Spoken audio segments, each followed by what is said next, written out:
السلام علیکم ورحمۃ اللہ وبرکاتہ نحمدہ و نصلی علی رسولہ الکریم اما بعد فاعوذ باللہ من الشیطان الرجیم بسم اللہ الرحمن الرحیم رب اشرح لی صدری ویسر لی امری واحلل عقدۃ من لسانی یفقہوا قولی۔ قرآن کے موتی میں آج ہمارا پروگرام ہے کوئی مصیبت نہیں آتی مگر اللہ کے اذن سے، اور یہ آیت ہے سورہ توبہ کی آیت نمبر 51، جس میں اللہ تعالیٰ فرماتے ہیں کہ کہہ دیجئے ہمیں ہرگز کوئی نقصان نہ پہنچے گا مگر جو اللہ نے ہمارے لیے لکھ دیا وہی ہمارا مولا ہے۔ ایمان والوں کو چاہیے کہ وہ اللہ ہی پر بھروسہ کریں، یعنی کسی سے نہیں ڈرنا، کرونا سے بھی نہیں ڈرنا، کیونکہ کوئی بھی چیز جب تک اللہ کا اذن نہیں ہوگا نقصان نہیں پہنچا سکتی، اور اگر پھر نقصان پہنچ رہا ہے تو اس میں کیا کرنا ہے؟ اللہ کے اذن کو سمجھتے ہوئے اللہ کی رضا کو حاصل کرنے کے لیے اس تکلیف میں بھی چونکہ خیر ہی ہے، اور اس بھروسے کے ساتھ جب اس سے گزریں گے تو انشاءاللہ پھر درجات کی بلندی ہے۔ یہ دنیا اللہ نے اصل میں امتحان کے لیے بنائی ہے، یہ دیکھنے کے لیے کوئی کون اچھا عمل کرتا ہے۔ اچھا عمل صرف وہ نہیں ہے جو خوشحال انسان صحت اور تندرستی کی حالت میں کرتا ہے، اچھا عمل وہ بھی ہے جو تکلیف اور تنگی کے آنے پر صبر کی شکل میں کیا جاتا ہے۔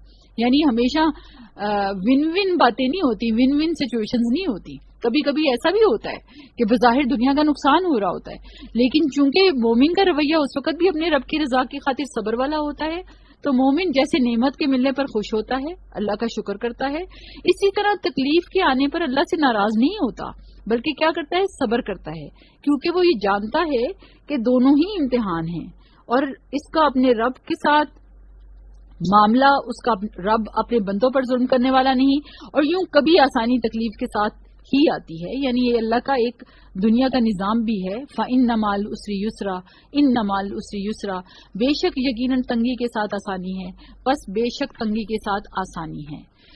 تو یہ تنگی اور تکلیف زندگی کا ایک عمل ہے، کبھی انسان پر سہولت ہوتی ہے اور کبھی تنگی ہوتی ہے، لیکن یہ سب کچھ کیوں ہے؟ تکلیف گناہوں کو مٹانے کا سبب بنتی ہے، درجات کی بلندی کا باعث بنتی ہے۔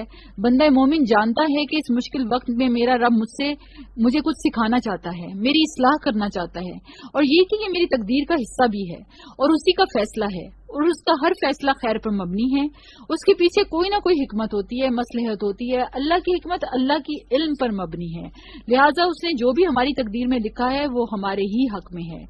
اللہ تعالیٰ کے بارے میں جیسے کہ ہے کتب اللہ لنا، کہ اللہ تعالیٰ نے اپنے اوپر کیا کر لیا ہے؟ رحمت کو یعنی رکھا ہے، یعنی جو بھی مشکل آتی ہے اور تقدیر کا لکھا جو بھی ہمارے حق میں ہے وہ دراصل ہماری ہی بھلائی کے لیے ہوتا ہے، یعنی انسان کو اللہ تعالیٰ کسی طرح بھی مشکل اور مشقت میں نہیں ڈالنا چاہتے۔ اور اس کے ساتھ ساتھ قرآن پاک کی جیسے آیت ہے کہ کہہ دیجئے ہمیں ہرگز کوئی نقصان نہ پہنچے گا مگر اللہ کے اذن سے، یعنی اللہ کا اذن ہوتا ہے تو کوئی بھی چیز مشکل یا پریشانی یا جو زندگی میں آنی ہوتی ہے وہ آتی ہے۔ جب تک اللہ کا اذن نہ ہو تو کوئی بھی کسی کو نقصان نہیں پہنچا سکتا۔ سورہ یونس میں اللہ تعالیٰ فرماتے ہیں کہ اگر اللہ تمہیں کوئی تکلیف پہنچائے تو اس کے سوا اسے کوئی دور کرنے والا نہیں، اور اگر وہ تمہارے ساتھ کسی بھلائی کا ارادہ کر لے تو کوئی اس کے فضل کو ہٹانے والا نہیں، وہ اسے اپنے بندوں میں سے جس کو چاہے پہنچا دیتا ہے، اور وہی بے حد بخشنے والا نہایت رحم کرنے والا ہے۔ اللہ کے سوا کوئی بھی انسان کو کوئی نفع اور نقصان نہیں دے سکتا، اور اصل میں یہ عقیدہ توحید ہے، کیونکہ جب انسان یہ سمجھتا ہے کہ کوئی انسان اس کو نفع نقصان کر سکتا ہے تو یہ اصل میں شرک کی طرف چلی جاتی ہے بات، اور شرک کی ایک قسم بن جاتی ہے۔ سورہ یونس میں اللہ تعالیٰ فرماتے ہیں کہ اللہ کو چھوڑ کر اس چیز کو مت پکارو جو نہ تمہیں نفع دے اور نہ تمہیں نقصان، پھر اگر تم نے ایسا کیا تو یقیناً تم اس وقت ظالموں میں سے ہو جاؤ گے۔ اور اگر پوری دنیا بھی مل کر کوئی نفع دینا چاہے تو اللہ کے حکم کے بغیر نہیں دے سکتی، اور اسی طرح سارے انسان مل کر کوئی نقصان دینا چاہیں تو نہیں دے سکتی جب تک کہ اللہ کا اذن نہ ہو۔ عبداللہ بن عباس رضی اللہ عنہ سے روایت ہے کہ نبی صلی اللہ علیہ وسلم نے فرمایا، جان رکھو کہ اگر ساری امت مل کر بھی تمہیں نقصان پہنچانا چاہے تو تمہیں نفع نہیں دے سکتی سوائے اس کے جو اللہ نے تمہارے لیے لکھ دیا ہے، اور اگر وہ سارے مل کر تمہیں کوئی نقصان پہنچانا چاہیں تو نہیں پہنچا سکتے سوائے اس کے جو اللہ نے تمہارے لیے لکھ دیا ہے۔ تو یہ ایک بہت بڑی حقیقت ہے جس کی عملی مثال ہمیں تاریخ میں ملتی ہے۔ سعید بن جویز حجاج نے انہیں بلایا اور کہا کہ میں تمہیں قتل کر دوں گا، تو وہ مسکرا کر کہنے لگے کہ اگر میری موت، میرا نفع نقصان تمہارے ہاتھ میں ہوتا تو پھر میں اللہ کو چھوڑ کر تجھے پوچھتا، یعنی میری موت، میری زندگی، میرا نفع نقصان سب کچھ تو میرے رب کے ہاتھ میں ہے، تم میرا کیا بگاڑ سکتے ہو؟ تو حقیقت ہے کہ وہ ان کا کچھ بھی نہ بگاڑ سکا۔ اور آپ دیکھیں جب ابراہیم علیہ السلام کو بھی جب آگ میں ڈالا گیا، لیکن آگ اللہ کے حکم سے ٹھنڈی ہو گئی اور سلامتی والی ہو گئی، آگ نے ان کا کچھ بھی نہ بگاڑا۔ اور سیدنا ابراہیم علیہ السلام آگ میں کہتے ہیں کہ اس طرح انہوں نے محسوس کیا جیسا انہوں نے زندگی میں کہیں پر ایسی راحت محسوس نہ کی تھی۔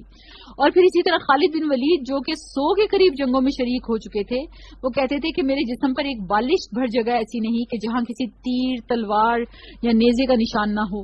اتنے زخموں کے نشان تھے لیکن ان کو اپنے بستر پر ہی موت آئی۔ تو کہتے تھے کہ بزدلوں کو میرا پیغام پہنچا دو کہ موت سے نہ ڈریں، کیونکہ میں نے جتنی جنگوں میں حصہ لیا اور میری میدان جنگ میں شہادت نہیں ہوئی بلکہ مجھے بستر پر موت آئی۔ تو یہ یقین اگر انسان کو ہو جائے کہ موت بھی اللہ کے اذن سے ہے، بیماری بھی اللہ کے اذن سے ہے، اور اسی طرح خوشحالی بھی اللہ کے اذن سے ہے، یہ بھی اسی نے دی ہے، تو پھر انسان کے اندر کا سارا خوف، وبا کا خوف ہو یا غم ہو، تو وہ دور ہو جاتا ہے اور وہ ہر حالت میں امن میں رہنا سیکھ لیتا ہے۔ انسان کو اصل میں وہی پہنچتا ہے جس کا اللہ نے اس کے لیے فیصلہ کیا ہوتا ہے اور جو اس کی تقدیر میں لکھا ہوتا ہے۔ اصل میں جب انسان یہ سمجھتا ہے کہ کوئی مصیبت اگر اس کو پہنچی ہے تو وہ کسی میری وجہ سے میں کسی کو دے سکتا ہوں یا کوئی مجھے دے سکتا ہے، تو تکبر کرنے والے کا حال اکثر ایسا ہوتا ہے کہ سب کچھ اپنی محنت اور کوشش کا نتیجہ سمجھتا ہے، اور جب اس کی محنت کا نتیجہ سامنے آتا ہے تو وہ اس پر اترانے لگتا ہے، فخر کرنے لگتا ہے۔ تو اس سے یہ سبق ملتا ہے کہ انسان کو جب کوئی نعمت ملے تو اس پر اترانا نہیں چاہیے، کیونکہ اس پر اللہ کا فضل ہوا ہے۔ اور بہت سے لوگ تو ایسی محنت اور ایسی کوشش کرتے ہیں وہ اس نتیجے کو نہیں پہنچتے اور وہ فائدہ نہیں حاصل کر پاتے جو اللہ کے دینے سے ہی انسان کو ملتا ہے۔ قیامت تک ہر چیز جو ہونے والی ہے وہ اللہ کے اذن سے ہوگی، اور سورہ حج کی آیت میں اللہ تعالیٰ فرماتے ہیں کیا تم جانتے نہیں کہ اللہ وہ سب کچھ جانتا ہے جو آسمان اور زمین میں ہے؟ بلا شبہ یہ سب کچھ ایک لوح محفوظ میں محفوظ ہے، اللہ کے لیے بات بالکل آسان ہے۔ اور اللہ تعالیٰ سورہ یاسین میں فرماتے ہیں اور ہم نے ہر چیز کا ایک واضح کتاب میں ریکارڈ رکھا ہے۔ ہر چیز تقدیر سے ہے۔ طاؤس کہتے ہیں کہ میں نے رسول اللہ صلی اللہ علیہ وسلم کے متعدد صحابہ سے ملاقات کی ہے، وہ کہتے تھے ہر چیز تقدیر سے وابستہ ہے۔ نبی صلی اللہ علیہ وسلم نے فرمایا اگر تقدیر سے کوئی چیز سبقت لے سکتی تو وہ نظر ہے۔ استغفر اللہ۔ یہ نظر کے بارے میں بھی کانسیپٹ جو ہے نا وہ بڑا کلیئر ہونا چاہیے، کیونکہ نظر حقیقت ہے لیکن ہوتی اللہ کے اذن سے ہی ہے۔ لیکن کرنے کے کام کیا ہیں پروٹیکشن کے لیے کہ نماز، صبح کا قرآن، اذکار کثرت سے کیے جائیں اور نبی صلی اللہ علیہ وسلم کی سنتوں پر عمل کیا جائے، تو پھر انشاءاللہ اسکالرز یہ بھی کہتے ہیں کہ انسان پھر ایک حصار میں آ جاتا ہے اور یہ چیز اس کو نقصان نہیں دے سکتی۔ ابو دردہ رضی اللہ عنہ سے مروی ہے، وہ کہتے ہیں کہ میں نے رسول اللہ صلی اللہ علیہ وسلم کو فرماتے ہوئے سنا اللہ ہر بندے کی تخلیق میں 5 چیزیں لکھ چکا ہے، اس کی عمر، اس کا رزق، اس کا عمل، اور یہ کہ وہ خوش نصیب ہوگا یا بد نصیب ہوگا۔ بعض لوگ یہ باتیں پڑھ کر سن کر یہ سمجھتے ہیں کہ جب سب کچھ لکھا ہوا ہے تو پھر ہمیں کچھ کرنے کی ضرورت نہیں۔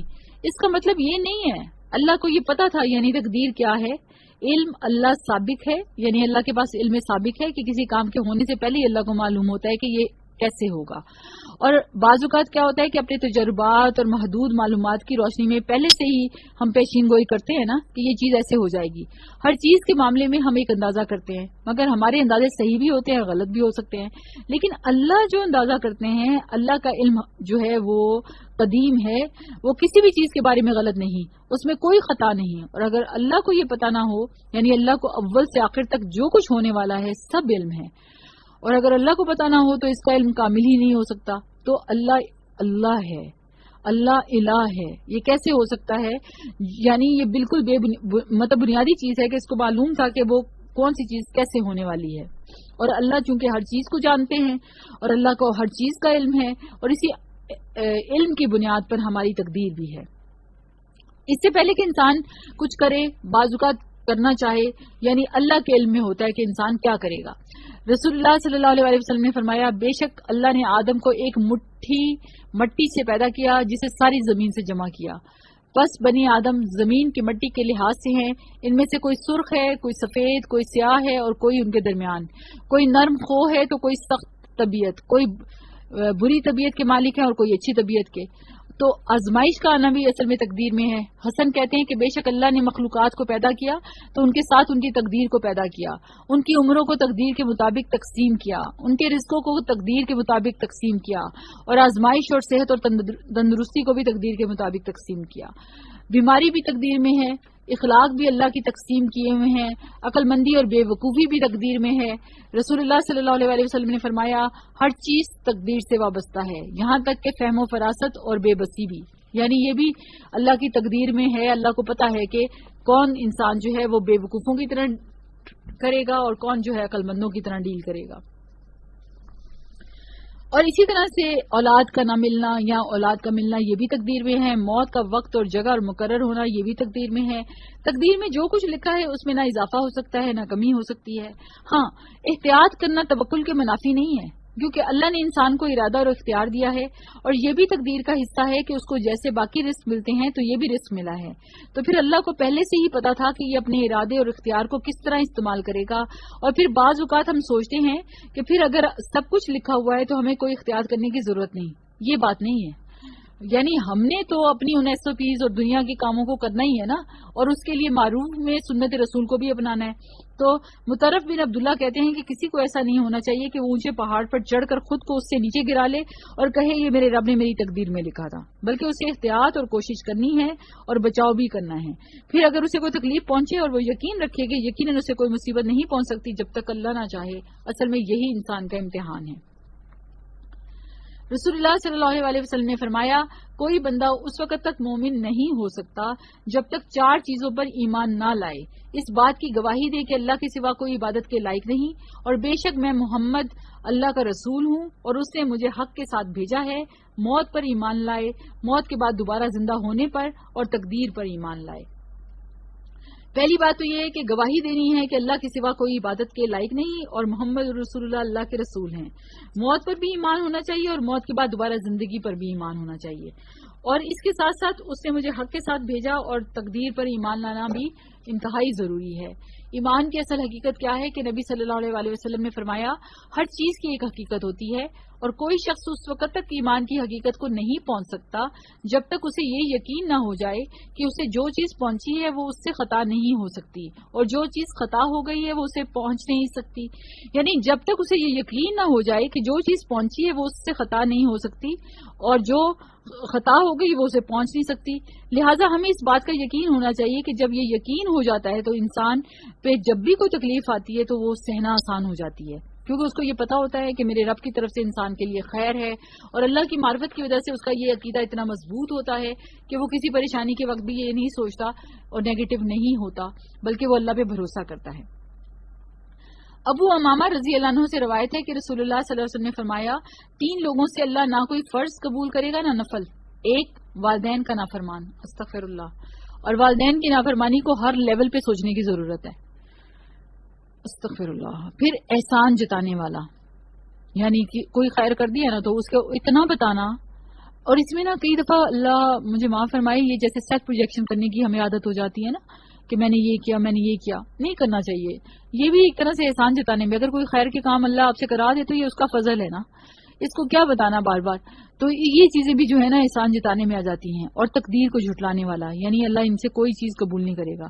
ابن عمر رضی اللہ عنہ قسم کھا کر فرماتے تھے کہ اگر تقدیر کا انکار کرنے والوں میں سے کسی کے پاس احد پہاڑ کے برابر سونا ہو اور وہ سب کا سب اللہ کی راہ میں خرچ کر دے تب بھی اللہ اس سے قبول نہیں کرے گا جب تک وہ تقدیر پر ایمان نہ لے آئے. یعنی اتنا ضروری ہے تقدیر کے عقیدے کو صحیح ہونا اور اس پر پورا اعتماد اللہ پر رکھنا. نبی صلی اللہ علیہ وسلم نے فرمایا یہ آیت میری امت کے آخری زمانے کے لوگوں کے لیے ہے، یعنی اللہ عز و جل کی تقدیر کو جھٹانے والے لوگوں کے بارے میں نازل ہوئی. اور وہ کیا ہے؟ سورہ قمر کی آیت ہے دوزخ میں آگ لگنے کے مزے چکھو، بے شک ہم نے ہر چیز کو ایک مقررہ اندازے پر پیدا کیا. یعنی یہ وہ لوگ ہیں جو تقدیر کو نہیں مانتے تھے. اور نبی صلی اللہ علیہ وسلم نے فرمایا جنت میں والدین کا نافرمان، جادو پر ایمان رکھنے والا، عادی شرابی، شراب خور اور تقدیر کو جھٹلانے والا داخل نہیں ہوگا. تقدیر پر ایمان لانے کے بہت سارے فائدے بھی ہیں اصل میں، اور اس کے بارے میں قضاء و قدر پر ایمان لانا مسلمان کو اپنے رب پر توکل کرنے والا بناتا ہے. تو مسلمان اسباب کو اختیار کرتا ہے مگر وہ ان پر بھروسہ نہیں کرتا کیونکہ وہ جانتا ہے کہ ہر چیز اللہ کی قدرت اور مشیت کے مطابق ہوتی ہے. یہ بات مسلمان کے دل کو مطمئن اور نفس کو پرسکون کر دیتی ہے. بس وہ جانتا ہے کہ اللہ نے میری تقدیر میں جو مقرر کیا ہے وہ لازمی ہو کر رہے گا. تو وہ اپنے مطلوب سے محروم ہو جانے پر غمگین نہیں ہوتا. یا جو کچھ واقع ہوتا ہے اس سے ڈرتا نہیں. نفس انسانی میں ایمان زیادہ گہرا ہو جاتا ہے اور وہ شرک سے پاک ہو جاتا ہے. بس تقدیر پر ایمان لانے کا مطلب یہ ہے کہ جو کچھ اس کائنات میں ہو رہا ہے وہ ایک اللہ کی طرف سے ہو رہا ہے جس کا کوئی شریک نہیں. تقدیر پر راضی رہنے والے کے لیے دنیا بھی جنت بن جاتی ہے. ابن قیم کہتے ہیں کہ اللہ کی تقدیر پر راضی ہونا اللہ کا بہت بڑا دروازہ ہے اور دنیا کی جنت ہے اور عبادت گزاروں کی آرام گاہ ہے اور شوق رکھنے والوں کی آنکھوں کی ٹھنڈک ہے. جو اپنے دل کو تقدیر پر راضی کرنے کے ساتھ بھر لیتا ہے اللہ اس کے دل کو بے نیازی اور امن سے بھر دیتا ہے. اس کو اپنی محبت کے لیے خالی کر لیتا ہے اور اس کی طرف متوجہ ہو جاتا ہے. اور وہ شخص اپنے رب پر توکل کرتا ہے جس سے اللہ کے ساتھ راضی ہونے میں سے کوئی حصہ چھوٹ جاتا ہے. اس کا دل اس کے برعکس چیزوں سے بھر جاتا ہے اور جس چیز میں اس کی خوش نصیبی اور فلاح ہوتی ہے وہ اس سے پھر جاتا ہے. تقدیر پر راضی رہنے میں راحت اور کشادگی. ابن مسعود رضی اللہ عنہ سے مروی ہے وہ کہتے ہیں کہ اللہ تبارک و تعالیٰ نے اپنے انصاف اور علم کی وجہ سے راحت اور کشادگی کو یقین اور رضا میں رکھا ہے اور غم اور پریشانی کو شک اور ناراضگی میں رکھا ہے. یعنی کتنا بڑا ایمان، کتنی بڑی نعمت ہے نا. اور حکیم بن جعفر سے مروی ہے کہ عبداللہ بن برائی کہتے ہیں کہ جو لوگ اللہ عز و جل سے ہر حال میں راضی ہو جاتے ہیں قیامت کے دن ان کے درجات کو بلند کر دے گا. اور یہ بھی کہا جاتا ہے کہ جس کو رضا دے دی گئی وہ افضل درجات تک پہنچ جاتا ہے.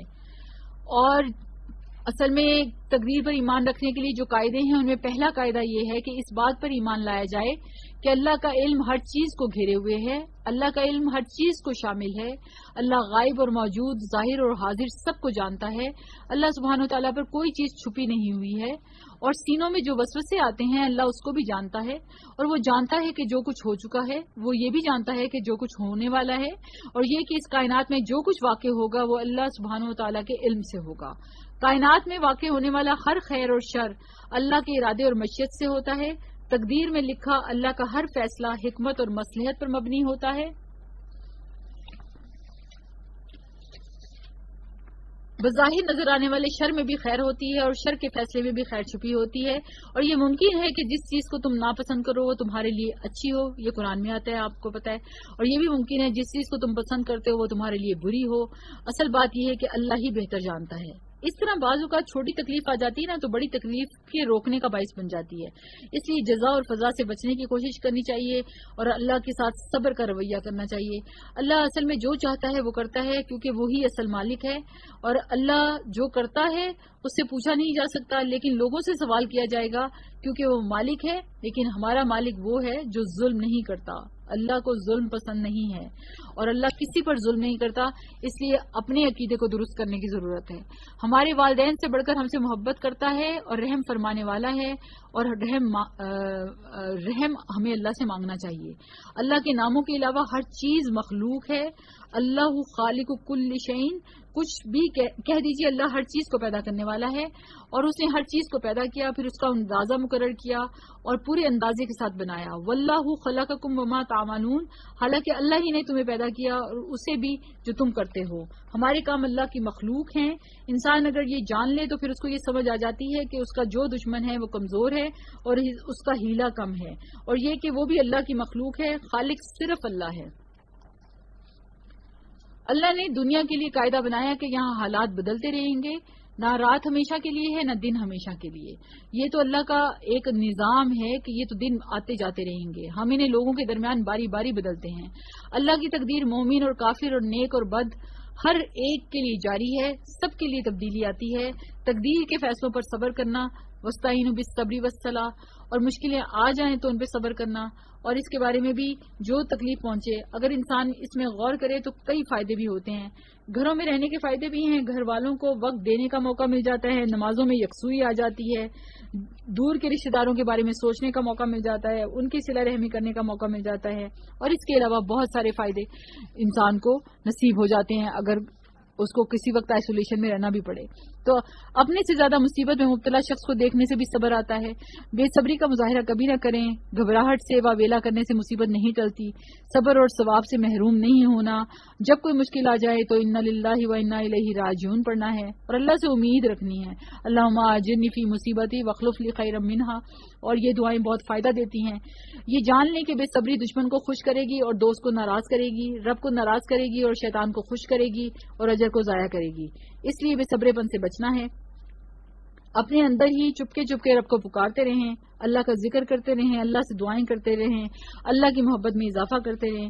مصیبت کو بھی اللہ کی رحمت سمجھیں، کیونکہ اللہ تعالیٰ اس کے ذریعے سے انسان کی تربیت کرتے ہیں اور اس کو اور اچھے کاموں کے لیے تیار کرواتے ہیں. کتنی ہی ایسی چیزیں ہوتی ہیں جو انسان کو ناپسند ہوتی ہیں لیکن اس میں نجات ہوتی ہے. یعنی فضل بن سہل کہتے ہیں کہ بیماریوں میں نعمتیں ہیں، کسی عقل مند کو ان سے ناواقف نہیں ہونا چاہیے. پس یہ گناہوں کو مٹا دیتی ہیں اور صبر کے ثواب کا ذریعہ بنتی ہیں اور غفلت سے جگا دیتی ہیں. اللہ مالک بھی ہے، محافظ بھی ہے، مددگار بھی ہے. اور اللہ کے مولا ہونے کا تقاضا کیا ہے کہ ہم اس پر، اس کی قضاء اور قدر پر راضی رہیں. اللہ کے ہر فیصلے میں بھلائی ہے اور اللہ کا بھلائی کا ارادہ رکھنا. اصل میں رسول اللہ صلی اللہ علیہ وسلم نے فرمایا کہ اللہ جس کے ساتھ بھلائی کا ارادہ کرتے ہیں اس کو مصیبت میں مبتلا کرتے ہیں، یعنی پھر اس پہ اجر بھی دیتے ہیں، اس کو صبر بھی دیتے ہیں. تو اللہ تعالیٰ اپنے بندوں کے معاملے میں خیر کے سوا کچھ نہیں چاہتے. تمہیں اسے اپنے لیے برا مت سمجھو اگر کوئی مشکل آ جائے، بلکہ یہ تمہارے لیے بہتر ہے. اور مومن کے تو ہر حال میں خیر ہے. رسول اللہ صلی اللہ علیہ وسلم نے فرمایا مومن کا معاملہ بھی عجیب ہے، اس کے لیے ہر بات میں بھلائی ہے، یہ مومن کے سوا کسی اور کو نصیب نہیں ہوتا. اور ایمان والوں کو چاہیے کہ وہ اللہ پر بھروسہ کریں، اور مومنوں کو اللہ پر بھروسہ کرنا چاہیے، توکل کرنا چاہیے. کیونکہ توکل جو ہے نا، اس کا روٹ ورڈ کیا ہے؟ واو کاف لام. کسی بھی کام میں کسی پر اعتماد کرنے پر دلالت کرتا ہے. اس کو وکیل بنانا، اس سے لفظ توکل نکلا ہے، جس کے معنی ہے کہ کام میں بے بسی کا اظہار کرنا اور اللہ تو نے یہ کام کرنا ہے. اللہ پر توکل کرنے والا شخص وہ ہوتا ہے جو جانتا ہے کہ اللہ اس کے رزق اور کام کا ذمہ دار ہے، تو انسان صرف اسی کی طرف مائل ہوتا ہے اور کسی پر بھروسہ نہیں کرتا. اور قرآن میں تو یہ آیات بار بار آتی ہیں کیونکہ ہمیں اللہ ہی پر بھروسہ رکھنا ہے. اور قرآن ہی کی آیت ہے سورہ مزمل کی کہ مشرق اور مغرب کا رب اللہ ہے، اس کے سوا کوئی معبود نہیں، سو اس کو کارساز بناؤ. اور بھروسہ کرنا ہے تو صرف اللہ کی ذات پر کرنا ہے. توکل کے بہت سارے فائدوں میں سے کیا کیا فائدے میں آپ کے سامنے رکھوں گی انشاءاللہ. کہ ایک تو اللہ کی محبت ملتی ہے، ان اللہ یحب المتوکلین. پھر اللہ کافی ہو جاتا ہے، ومن یتوکل علی اللہ فہو حسبہ. اور پھر اللہ تعالیٰ اپنے بندوں کے لیے یہ بھی فرماتے ہیں کہ اللہ پر بھروسہ کرو، اللہ ہی کافی وکیل ہے. غیلان بن جرید کہتے ہیں کہ جس کو تقدیر پر راضی رہنا اور توکل کرنا آتا ہو اور اپنا معاملہ اللہ کے سپرد کرنا آتا ہو، اس کی کفایت کرے گا اللہ. ہم اور غم دور ہو جاتا ہے، اللہ کے علاوہ کی مدد کی ضرورت ہی نہیں رہتی. توکل کرنے والے کو اللہ کی مدد پہنچتی ہے، دشمن کا نقصان نہیں پہنچتا، مسائل حل ہوتے ہیں، مشکلات دور ہوتی ہیں. توکل کرنے والا انسان جو ہے وہ بہادر ہوتا ہے، اس کو اللہ کے سوا کسی سے ڈر نہیں لگتا، توہمات اور بدشگونیوں میں اپنا وقت ضائع نہیں کرتا. جادو، حسد اور نظر بد سے حفاظت ہوتی ہے، آخرت میں بڑا اجر ہے اور سب سے بڑھ کر جنت اس کو ملتی ہے. کن کن کاموں میں توکل کرنا ہے؟ ہر معاملے میں توکل کرنا ہے. کوئی بات غمگین کرے تو توکل کرنا ہے، لوگوں کی طرف سے کوئی تکلیف پہنچے تو توکل کرنا ہے، اگر لوگ اعراض کریں تو اللہ پر توکل کرنا ہے، دشمنوں کا خوف ہو تو توکل اللہ پر کرنا ہے، دل کی کیفیت کے ساتھ ساتھ زبان سے اظہار کرنا ہے، دشمن کے سامنے بھی اللہ پر توکل کا اظہار کرنا ہے، بدشگونی ہونے سے بھی اللہ پر توکل کرنا ہے، اور دجال کے مقابلے میں بھی اللہ پر توکل کرنا ہے. اور اللہ تعالیٰ سے حسبنا اللہ و نعم الوکیل و نعم المولا و نعم النصیر. اور اللہ تعالیٰ سے بہت زیادہ دعائیں کریں توکل کے بارے میں، اللہ دعاؤں کو قبول فرمانے والے ہیں. اور اس کے ساتھ ہی آج کے پروگرام کا یہاں پر ہم اینڈ کرتے ہیں اور اللہ سے دعا کرتے ہیں. اعوذ باللہ من جہد البلاء و درک الشقاء و سوء القضاء و شماتۃ الاعداء. اللہ سے یہ بھی دعا ہے، اسألک الرضا بعد القضاء. اے اللہ میں تجھ سے فیصلوں کے بعد ان پر رضامندی کا سوال کرتی ہوں. اور اللہ تعالی ہم سب کی غلطیوں اور گناہوں کو معاف فرمائے، خطاؤں سے درگزر کا معاملہ کرے اور ہمیں سچا توکل کرنے والا بنائے. اجازت دیجیے آپ کی میزبان ڈاکٹر روبینہ شفیع کو قرآن کے موتی سے. سبحانک اللہم و بحمدک، اشہد ان لا الہ الا انت، استغفرک و اتوب الیک. السلام علیکم و رحمۃ اللہ وبرکاتہ.